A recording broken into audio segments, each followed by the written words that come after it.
বিশিষ্ট সম্মানিত অতিথিগণ, উপস্থিত সুধী, আসসালামু আলাইকুম, শুভ দুপুর। প্রথমে ধন্যবাদ জানাচ্ছি ডিবিএ-কে আমাকে এখানে কথা বলার সুযোগ করে দেওয়ার জন্য।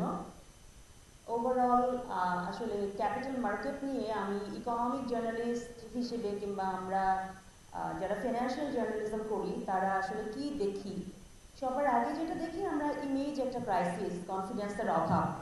এই জিনিসটা আসলে খুব বড় একটা মেসেজ দেয়। যদি 100 জনের মধ্যে 10 জন মানুষের কনফিডেন্স লস হয়, সেটা কিন্তু সার্কুলেটেড হয় বাকি 90 জনের মধ্যে। তো আমার কাছে মনে হয় যে ক্যাপিটাল মার্কেটের এই ইমেজ ক্রাইসিস এবং কনফিডেন্স বিল্ডার এটার দিকে একটু নজর দেওয়া দরকার। এবং রেগুলেটর যারা আছেন like securities and exchange commission, এখানে আমি দেখি একটু মানে সাহস নিয়ে যে পদক্ষেপটা করা, রেগুলেটরের ইন্ডিপেন্ডেন্স এবং এই জিনিসটার একটু অভাব দেখতে পাই। যে রেগুলেটর কোনো ডিসিশন নিলে তখন আবার মিনিস্ট্রি অফ ফাইন্যান্স কিংবা ফিনান্সিয়াল ইনস্টিটিউশন ডিভিশন ওদের একটা অ্যাপ্রুভালের জন্য দেখা হয়, তাহলে আসলে ইন্ডিপেন্ডেন্স, তাহলে কমিশন করে কি লাভ। এই বিষয়গুলো আর শেয়ার মার্কেট থেকে আসলে খুব বড় আকারের অনেক ধনী হয়ে গেছে। আমি দেখি যে অলিগার্ক ছাড়া শেয়ার মার্কেট থেকে ধনী হয়েছে কিংবা ইনভেস্টমেন্ট করে খুব বড় রিটার্ন পেয়েছে, এরকম ইনসিডেন্স খুব কম। তো অলিগার্ক যারা আছে তারা তো আমরা জানি যে আমাদের ইকোনমি শূন্য করে টাকা পাচার করে দিয়েছে, আমাদের ব্যাংক, শেয়ার মার্কেট সব কিছু। তো সেই ক্ষেত্রে আমার মনে হয় যে জেনারেল ইনভেস্টর যারা, কমন ইনভেস্টর যারা, তাদেরকে একটু রিভিউ করা যে আসলে তাদের অবস্থানটা কি। আমি জানি যে ইন্টারিম গভর্নমেন্ট অলরেডি পদক্ষেপ নিয়েছে যে কনফিডেন্স বিল্ড আপ করার জন্য বিষয়টা। তো আমার কাছে মনে হয় যে ক্ষুদ্র বিনিয়োগকারীদের কনফিডেন্স বিল্ড আপ করা এটা খুব একটা বড় বিষয়। এবং শেয়ার মার্কেটে আসলে আরও ভালো ভালো কোম্পানি আনা। আপনারা জানেন যে আমাদের ট্যাক্স রিটার্ন দেয় প্রায় 30,000 corporate tax pairs, virus share মার্কেটে এখনও কেন এত কম কোম্পানি? তার মানে তাদের তো ফিনান্সিয়াল স্টেটমেন্ট গভর্নমেন্টের কোনো না কোনো ইনস্টিটিউট কিংবা কোনো না কোনো উইংয়ে আছে। তো তাদেরকে কেন মোটিভেট করা যাচ্ছে না শেয়ার মার্কেটে তারা আসবে, তারা আইপিও দেবে?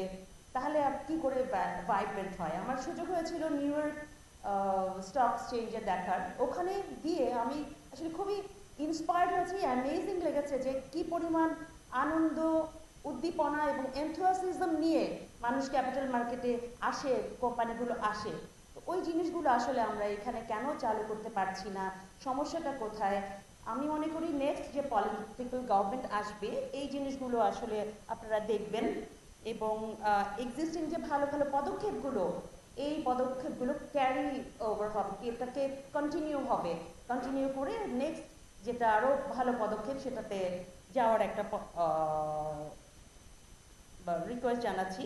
সেটা আরেকটা বিষয় যেটা হচ্ছে জেড ক্যাটাগরি, যেমন ভালো কোম্পানি 360টা, এর মধ্যে 100টা কোম্পানি হচ্ছে জেড ক্যাটাগরি। তাহলে সে থাকে কয়টা কোম্পানি? কোথায় ইনভেস্ট করবে? আমাদের দেখেন ভৌত অবকাঠামোতে কিন্তু আমাদের ইনভেস্টমেন্ট সেরকম আসেনি।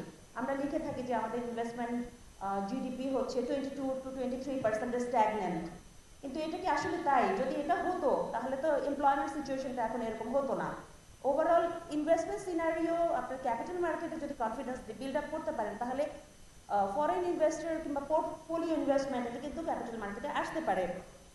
আমার আরেকটা বিষয় যেটা আমি সবসময় দেখি যে বন্ড মার্কেট নিয়ে আমি নিজেই অনেক লেখালেখি করেছি। এখানে আরিফ ভাই আছেন, আরিফ ভাইয়ের সাথে আমি কথাও বলেছি বন্ড মার্কেটটা কীভাবে ভাইব্রেন্ট করা যায়। তো টি বন্ড যেমন গভর্নমেন্ট ইস্যু করেছে, ট্রেজারি বন্ড, তো বন্ড মার্কেট নিয়ে আসলে ওভারঅল আমার কাছে মনে হয় কি আন্তরিকতার একটা অভাব আছে। বন্ড মার্কেটকে কেন ভাইব্রেন্ট করা যাচ্ছে না? ব্যাংকে লোকজন টাকা রাখবে, বন্ডে ইনভেস্ট করবে, দেশে ক্যাপিটাল ফ্লো মোবিলাইজ করবে, এনাফ, দেন আসলে আমাদের এই ইকোনমিটা ভাইব্রেন্ট হতে পারে।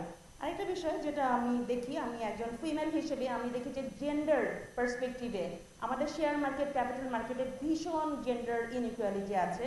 তো আমার কাছে মনে হয় যে জেন্ডার পার্সপেক্টিভেও একটু নজর দেওয়া দরকার, কারণ আপনারা জানেন হাফ অফ দ্য পপুলেশন হচ্ছে ফিমেল, উইমেন। তাদেরকে বাদ দিয়ে ক্যাপিটাল মার্কেট কেন কোনো ধরনের পদক্ষেপই সাকসেসফুল হবে না। Thank you so much. আমি আর কথা লম্বা করবো না, অনেক অনেক ধন্যবাদ আপনাদেরকে।